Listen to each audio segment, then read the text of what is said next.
The descent begins in silence, but the ocean does not welcome you. It waits. Shadows move in the distance, outlines warped by the depths. Machinery groans like the bones of forgotten giants, and the silence between battles feels heavier than the chaos itself. To descend is not to explore, but to invade, to enter a place that resists you at every turn. This is Abyssus.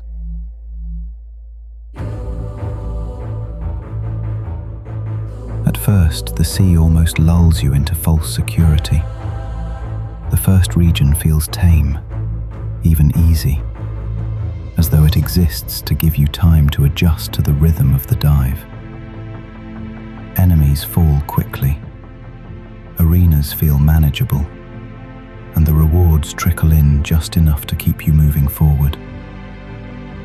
But all of that vanishes the moment you push deeper. Later regions slam into you like a wall, a surge in difficulty that feels shocking compared to where you began.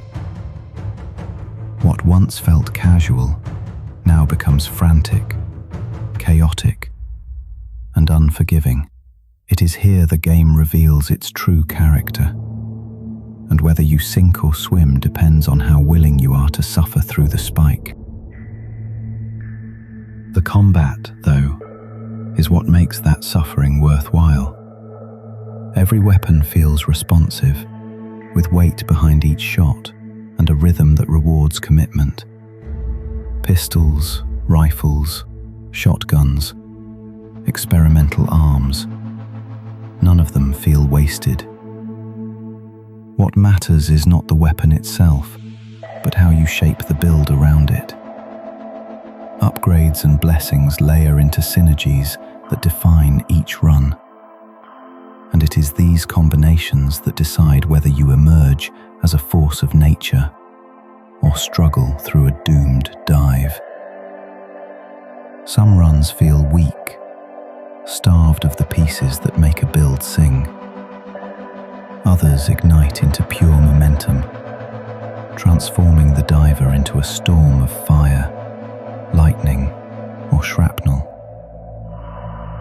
That tension between fragile runs and unstoppable ones is frustrating, but also the hook that keeps you returning to the depths.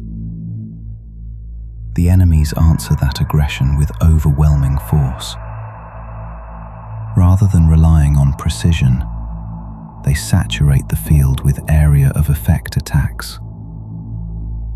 Explosions ripple across the arena.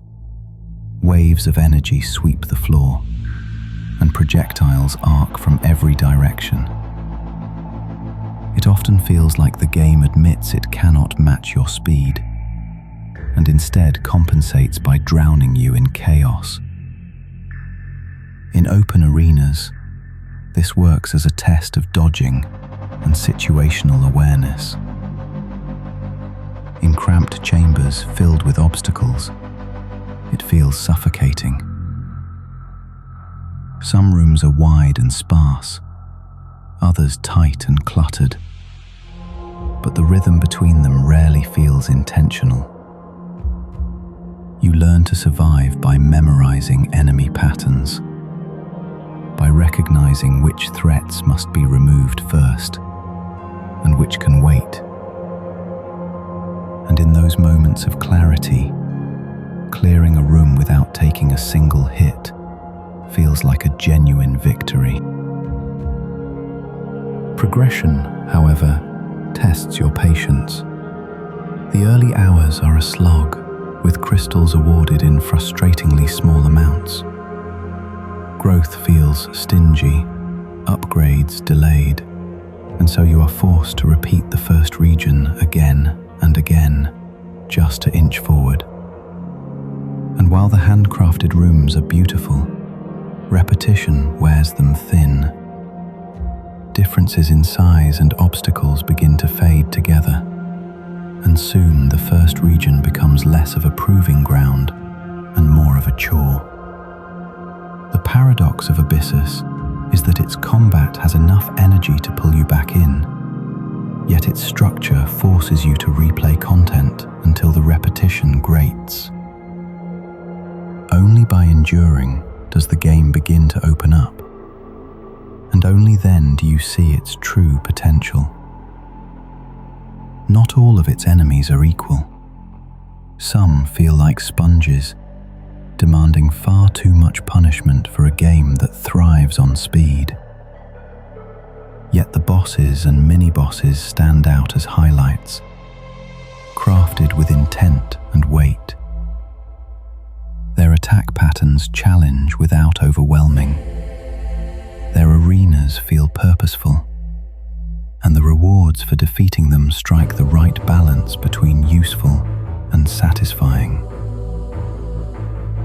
Overcoming them feels like an earned victory, and it provides the momentum needed to dive deeper. The greatest strength of Abyssus lies in its world.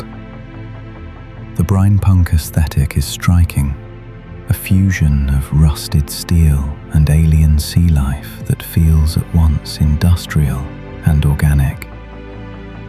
Neon glows against coral, shadows slip across flooded halls, and every descent reinforces the weight of the ocean above.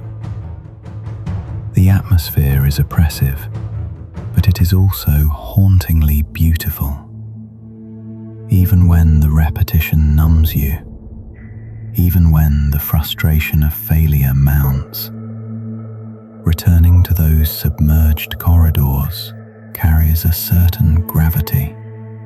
You want to see what waits further down. And that is the paradox the game never resolves. It is repetitive, stingy with rewards, and far more punishing in its later regions than its first. It can feel cheap in its reliance on enemy AoE, and it demands patience that not every player will want to give. But it is also a game where every weapon has potential. Every run carries the chance of explosive synergy. And every moment you clear a chaotic room without a scratch feels like triumph. Abyssus is not for everyone. If you are looking for a quick roguelike, one that lets you grow steadily with every run and find satisfaction within the first hour, you will not find it here. The early grind and difficulty spike will likely push you away before the ocean reveals its secrets. But if you have the patience to endure those opening struggles, if you crave combat that feels immediate and responsive, and if you can accept chaos as part of the design, then Abyssus will reward you. The ocean here is hostile and unkind, but for those willing to fight through its depths, there is treasure waiting in the dark.